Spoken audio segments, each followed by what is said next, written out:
Hello, my lovely peaches. How are you? It's 1:56 a.m. Oh my God, I need to get to bed.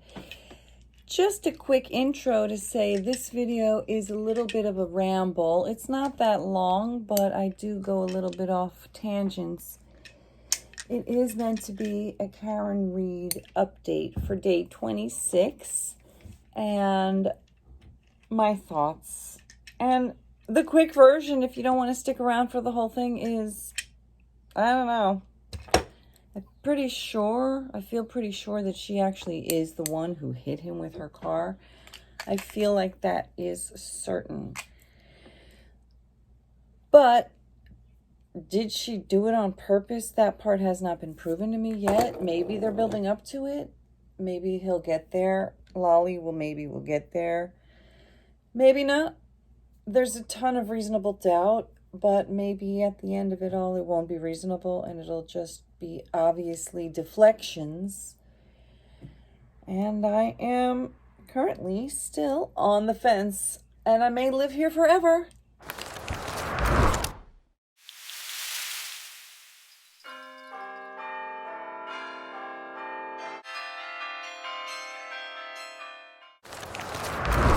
Hello, my lovely peaches. How are you? These are some massage balls. And today is Monday, June 17th, 2024. It is 11:27 p.m. Today was Karen Reed trial day 26. And I have some thoughts. And I'm going to talk about that. Maybe I'll put my cute little necklace that I bought off Amazon. This is the back of it. It's not sponsored. I got one for my son, and then I got one for me because it's super, super cute. He wanted me to get him a cute necklace from the Pride Parade, which I did. But then I saw these online, and he loves it, and so do I. So my initial thoughts about the Karen Reed trial, day 26, is some more witnesses for reasonable doubt. Thank you very much. And there's a knot in it. This was a cheap necklace, but very cute. All right, I'm not even going to bother to take the knot out right now. So there were a couple of witnesses today. Let's see, Trooper Paul was the accident reconstructionist who, he just seemed to be, I really felt bad for him. I feel like he was ripped to shreds on the stand. He truly just did not seem to know his stuff. And he did not really seem very professional. He didn't seem that he used a lot of science.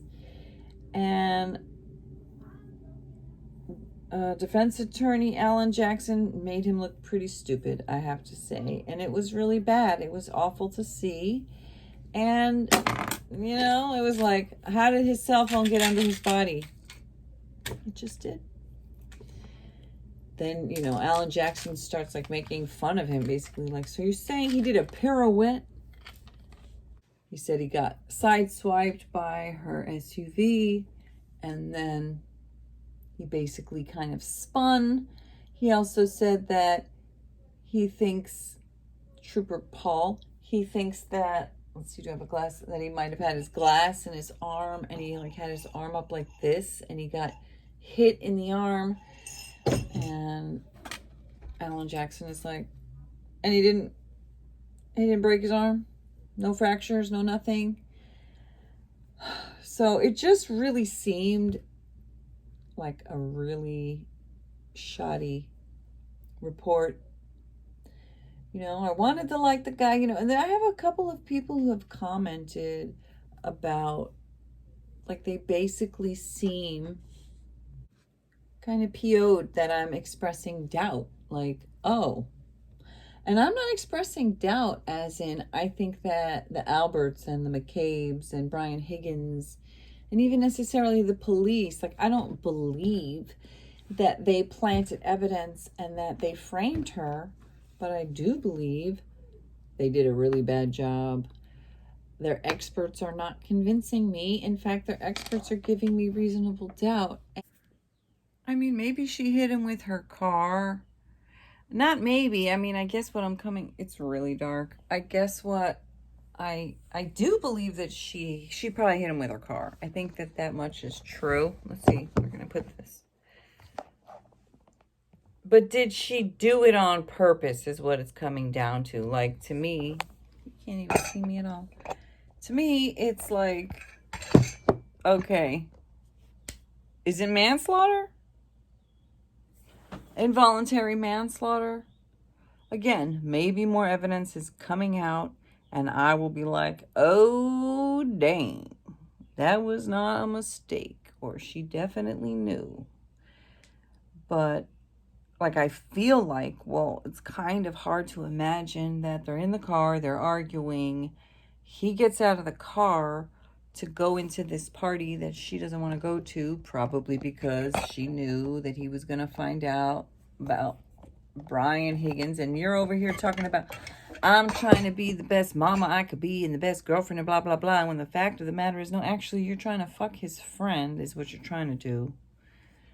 Okay, and you're talking shit about you never want to have kids anyway, and you shouldn't have to be dealing with this know-how, and you're saying that he's a cheater. Okay, so all of that is like, I'm not feeling that. That is cool. Ooh, that's too bright. But despite that, I have not gotten to the point where I'm like connecting the dots from, and she did it on purpose and she knew it, and she left him there so he could die. That's the main part for me, where it's like, like that accident reconstructionist guy,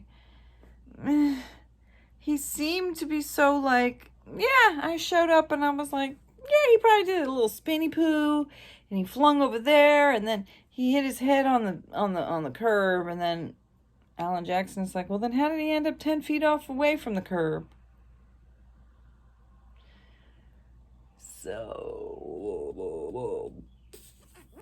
So, you know, need more evidence, I think. But maybe it's coming. Again, with the Facebook messages today, you know, there's one thing I saw a lot of people, like a whole bunch, like I saw like everybody basically, except for like 5 people. It seemed like on Peter's channel, on Emily's channel, on Alita's channel, even on the freaking Law and Crime. I went straight to Law and Crime. I was like, I am sick of all these people. Everybody's like on the Karen is innocent bandwagon. So I'm like, I just want to watch like Law and Crime Raw. And even there, the comments are, it's inescapable. People are not feeling that she's guilty. And at this point, like, I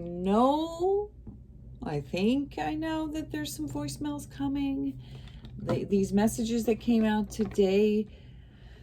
I mean, this is what I'm saying. Karen Reed supposedly called John 53 times that one day. I think that that's psychotic. I genuinely do. Unless somebody's like dying or having a baby. Another jump in now. I'm even more exhausted. It's actually 3 a.m. on the dot. And yeah, I just said, you know, you wouldn't call somebody that many times unless they're dying. And then, you know, but he was dying. But the whole thing is, I believe she was calling him all those times before. Meaning she wasn't making those calls to him frantically because he was dying or because somebody else is dying and she's calling him frantically. It's during the day where he's like, I don't want to talk about this. I don't want to argue. But then they hung out that night, so I don't know. How weird. Anyway, because I had to pop this one little minute in, I get to fix the typo that I was going to leave in, but I guess I don't need to. But I guess this will also have to wait till tomorrow, because now I'm not going to wait and stay up another hour for it to save. So you'll see this Tuesday, even though it's actually, well, it actually is now Tuesday, because it's 3 a.m., but I started this on Monday, so okay. Or your house is on fire or whatever it is, like, why are you calling that's insane. That is insane. And then to see the contrast of people being like, it's just a normal fight. Like, you normally call your boyfriend 53 times in one day when he's like, stop calling me. And that's normal to you? Well, of course, couples argue, and it didn't seem like the words in the argument weren't unhinged, but the calling him that many times and him like, stop calling me. And then, but then it was like, then he's like, I can do your plumbing thing. And aren't you coming to Canton? I thought you were going to stay in Canton until Monday. So even though she's calling him like an insane person, you know, that obviously for him, it wasn't like, I'm over it. And that obviously for him, it wasn't like, I'm over it. I mean, he was kind of over it. It's crazy dark because I turned all the lights off.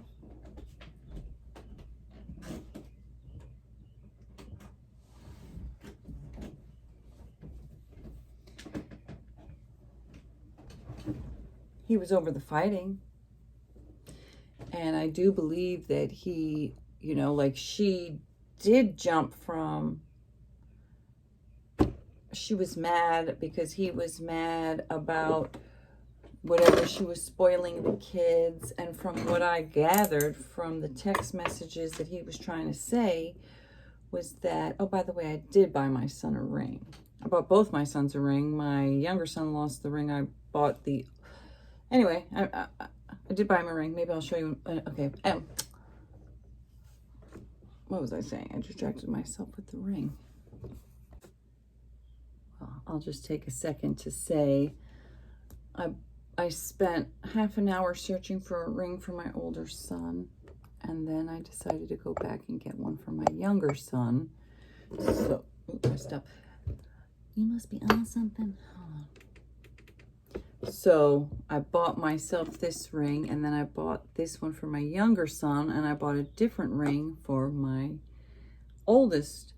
Well, then the oldest one's fingers were not as chunky as my, ooh, that underneath gives me the creeps though. Looks like, I don't want to show it because it looks gross. But I am exhausted, and I don't even know if this video is going to be any good, to be honest. I just really wanted to jump in and say that those text messages did give the vibes that John O'Keefe was getting to the end of his tolerance and his patience for Karen. And like, that's what I was saying, that they already had like a big falling out, it seemed like, on New Year's. So this is January 28th that they're texting, and he's like, things haven't been good between us for a while. Have you ever thought of that? Like when she's like, if you're interested in somebody else, just tell me. And, you know, him saying, we haven't been getting along for a while. Did you ever think of that? It's like, oof.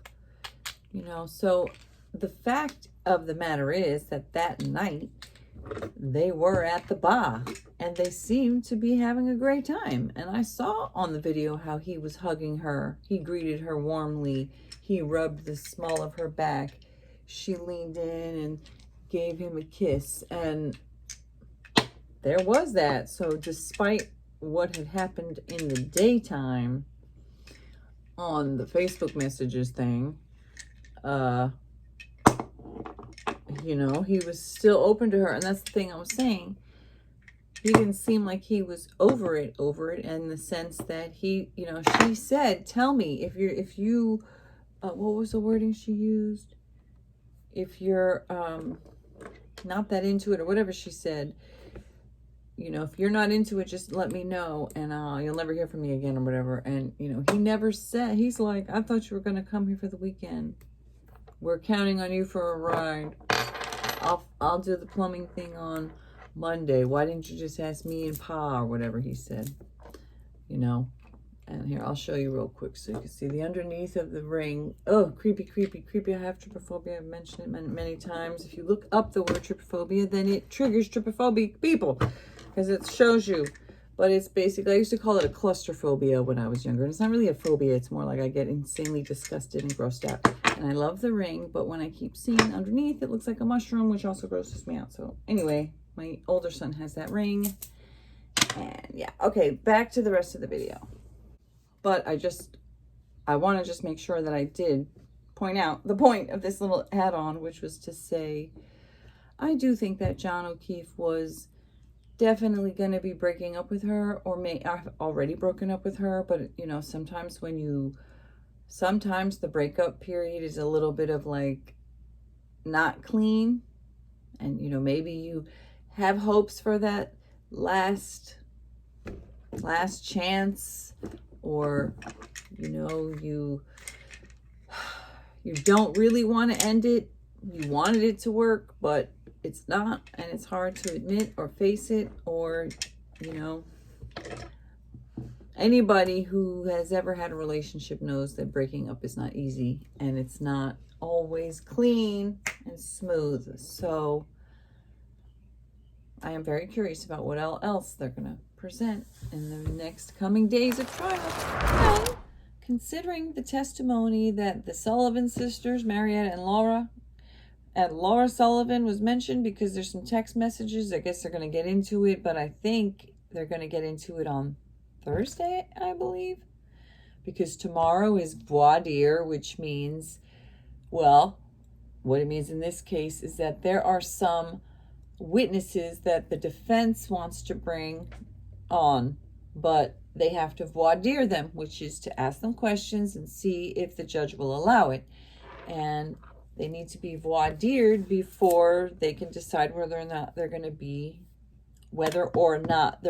be witnesses. And so even though the prosecution has not ended their case in chief, they're going to not have the jury there tomorrow. Their defense is going to have these witnesses. It's going to be like an all-day voir dire. Then Juneteenth is on Wednesday, and then Thursday, I think she said there's going to be trial, but I think she also said unless that changes. So I don't know for sure. And then I've seen a couple of the lawyers say that they will be streaming the voir dire tomorrow. So there's that. And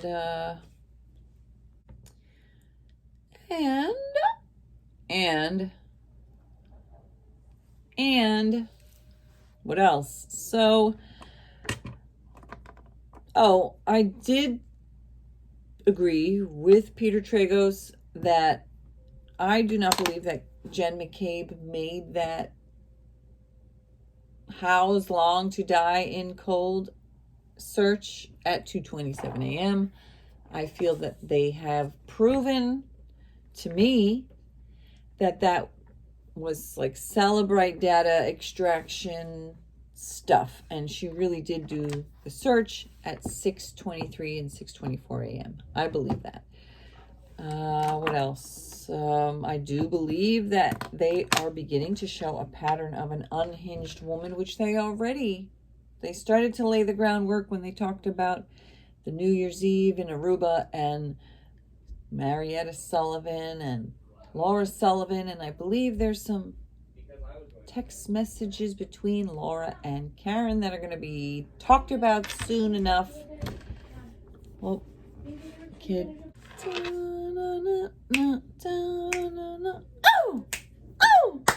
Oh! That song has been in my freaking head, probably because watching too much TikTok. Anyway, okay, so what do I have to say? I gotta take these out. They're super cute and they hurt like hell. My kids are being loud in the background. And they have to go to bed to go to school because they have a couple more days, two or three more days left of school before the school year is over for the school year. Alrighty.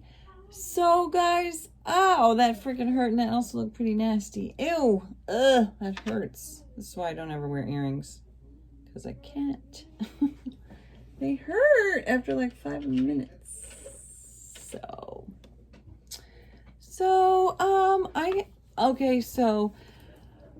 self-promotion over here, because it is my channel after all. And if you'd like to be a member, you can join me as a member on YouTube.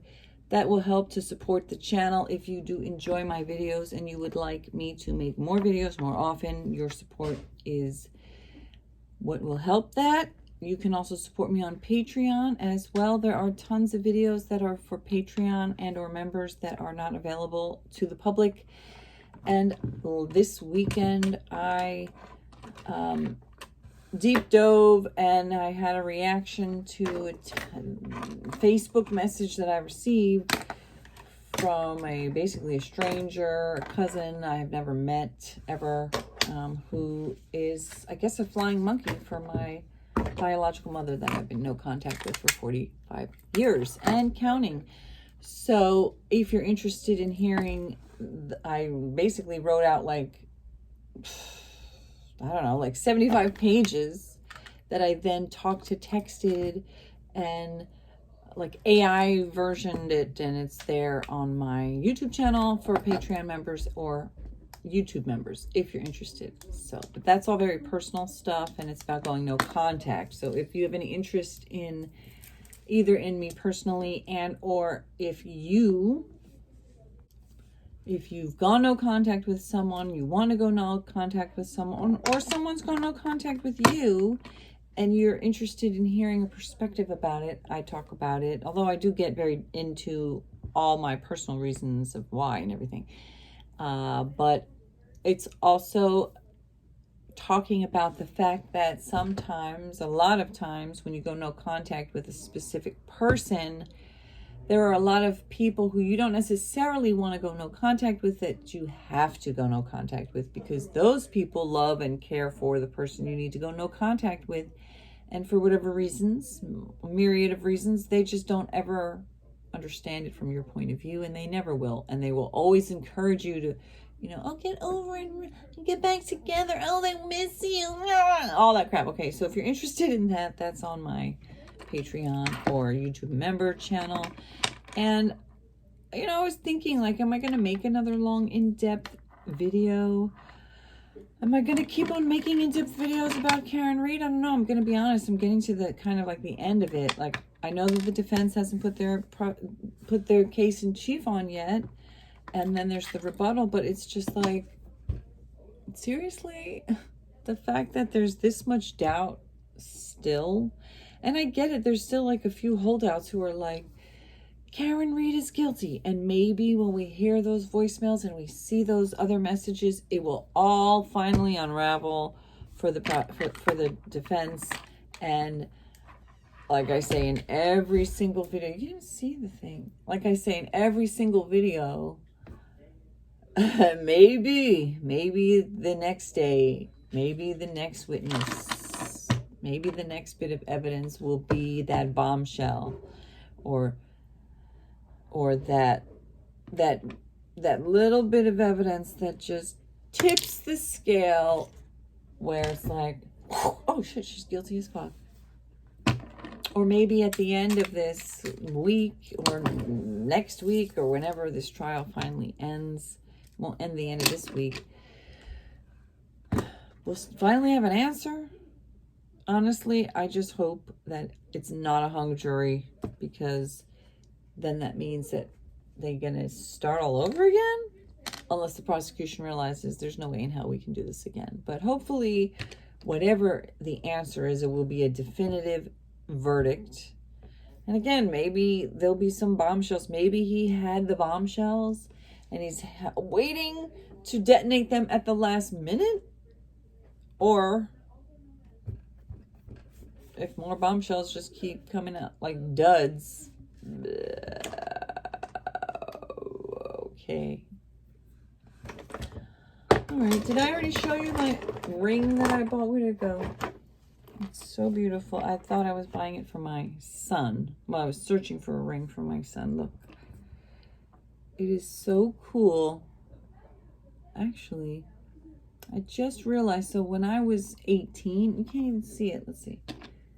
When I was 18, I moved to New Mexico with a friend.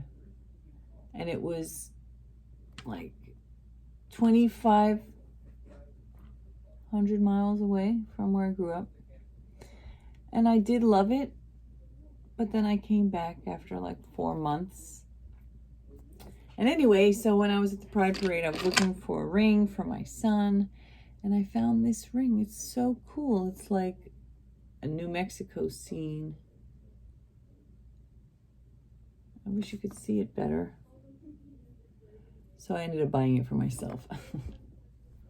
See? It's beautiful. All right, guys.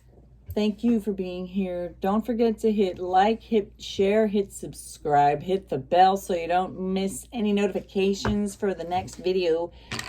And I hope that this was helpful, enjoyable, interesting, and entertaining. And I'll see you in the next one. Bye.